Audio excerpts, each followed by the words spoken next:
Trump mi nga xam ne mooy njiital Amérique ma ngay soññi ak sàkku ci ki nga xam ne mooy njiital Russie di Vladimir Poutine ci mu jeexal xare boobu nga xam ne xeex boobu nga xam ne mi ngi ko séq ak Ukraine te xeex bi daanaka def sax lu mat ñeenti at nee na mi ngi koy soññi daal di ko ñaax ci xeex boobu bu ko mënee dakkal mu dakkal ko moom Trump xam naa taalkatu ay moom nan lay diglee fayu ay moom loolu jaaxal na ma taalkatu ay nan lay diglee ñu jeexal aw ay nee na uridu minhu an yunhiya al harb bëgg naa ci moom mu jeexal xare bi moom Poutine parce que ñoom xeex boobu moom daanaka bu ñuy wax taxawal ak yu demee noonu Poutine rek la ñuy wax waaye waa Ukraine moom kenn du leen wax wala waa OTAN ga nga xam ne moom ñoo fa bëgg lu impossible loo xam ne Poutine du ko nangu. bi ko journaliste bi laajee xam nga moom dane woon buñ ma falee une semaine maanaa xare boobu dakk xeex boobu dox diggante Ukraine ak Russie dafay daal di jeex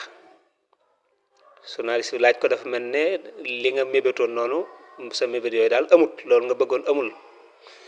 mu ne ko yaakaar naa ne dana am maanaa xeex bi daal dana taxaw ak doonte lam waxoon nag ci une semaine moom loola moom amul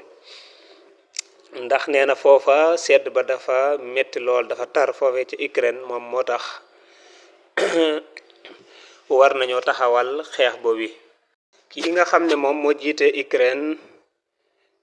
di Vladimir Zelensky moom it yëkkati na ay kàddu di xamle ne maanaa waa Russie yi ñoom daal dañoo profité ci li nga xam ne mooy sedd bi maanaa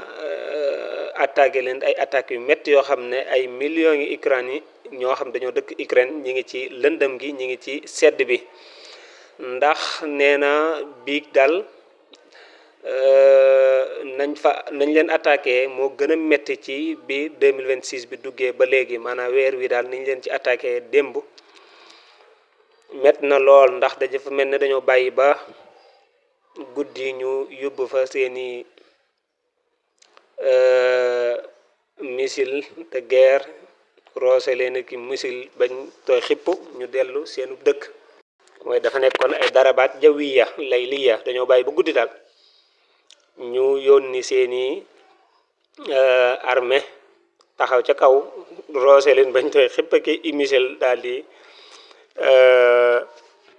delluwaat loolu lañ def loolu la président bi wax loolu nag tax na courant ba daal di dakk ci bërëb yu bëree bëri seen kii yooyu ñuy jëfandikoo pour muy tàngal ba tey gis nga day daal di am problème bu ko defee nee na loolu tax na ñu bëree bëri di jànkoonteeg sedd bu métti boobu te amuñ lu leen ca aar ñu wax ne attaque boobu nga xam ne def na ko ci dëkk boobu ñuy wax Zaporijjia nekk ca côté janoob ba mooy ca côté sud ba attaque boobu rey nañ ca ñaari xale waaye am na ca 11 blessé ci la gën a néew maanaam lu gàtt-gàtt daal 11 blessé am na ca président bi wax nag dafa mel ni ñoom dañoo jëfandikoo sedd bi daal mu nekk ngàndaay ngànnaay waaw waaye xam nga xeex moom voilà xeex moom xeexa la voilà loo amul lii laay jëfandikoo lee laay jëfandikoo voilà fële ca Palestine moom it teewul kii nga xam ne mooy Israël ma ngi fay continuer di def ay jëfam yu ñaaw ba nii ñuy waxee ndax démb rek fee ñuy wax Gaza ak Khan Younis nekk ci côté sud ba Israël moom it ray na fa lu mat fukk ak juróom-ñett muy 18 ci ay Palestine waaye jot fa ñeneen am fa ay blessé moom it yooyu di ko def ca dëkk boobee ñoom nag ñu wax ne Israël moom dafa échec parce que lem bëggoon loola ba nii amu ko te du ko mës a am ndax li mu bëggoon rek mooy xarakatu Hamas boobu jóge fa mu raafal leen maanaam duñ amati mu jeexal leen daal te loola moom maanaam amul te du am tunnel yooyu ñu nekkoon yëpp dane woon da koy da koy maasale rey soldaari Hamas yooyu waaye loola mujjut antu ba nii bu loola amul ji lam bëggoon mooy jël seeni ngànnaay ba ñoom it duñ mën a am benn jumtukaayu guerre ba tey loola amul ñoom nag ñu wax ne diiru biñ taxawalee guerre boobu xeex boobu ba léegi maanaam song yi nga xam ne song yu ndawaan yi nga xam ne Israël ma ngi ko fay def am nay victime yu ci am ndax lu mat 224 faatu nañ ci waaye lu mat 1,400 am nañ ci ay gaañu muy 524 ñoo xam ne ay mort lañ waaye 1400 ci ay blessé am na fa ca gox boobee. Trump wax na ne waxtaan yi nga xam ne muy négociation yi nga xam ne ñu ngi koy def ak Iran ma ngay continuer di am te nee na mi nga am yaakaar ne danañ am ak dëppoo ci négociation yi nga xam ne moom la ñuy def diggante Washington ak Téhéran mu wax ne nag fan lañ koy defee loolu li journaliste bi laaj nag ko mu mel ne dane ko loola xamaguñ bërëb ba exact wala leeralu ko ak donte nag jàpp nañ ne ca capitalu Oman fi ñu wax al azimatu al omaniya foofee lay amee may nekk place bi nga xam ne fa lañuy maanaa def waxtaan yi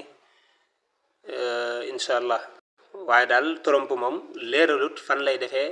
dajeem ak waa Iran waaye daal nee na waxtaan yi nga xam ne parce que ñi ngi def ay négociation ci suuf yooya nee na mi ngi continuer te yaakaar na ne dana am njariñ waaw mu ne nag waxtaan yooyu ñuy waxtaan bu sottiwut it ñoom mën nañoo def dara waaw faaw ñu def dara waaw yumkinuna alxiyaama bi shay'in ma voilà mën nañoo def dara ak donte ne ñoom bëgguñ loolu daal ndax ci waxi Trump ba tey nee na ñoom waa Iran ñoo bëgg négocier ñu nit ñu fekk leen ci loolu voilà ak donte nag nee na mënuma leen wax bërëb ba nga xam ne fa la ñu tase pour def négociation moom ñàkk a jekk rek mais ñoom moom bu ñu la jekkee moom dañuy xëy rek dal ci sa kaw faa ñuy nekk di waxtaan wala yëgle wala nangam voilà gis nga kee ñu njëkk a leeral muy Israël ne muy def ca Gaza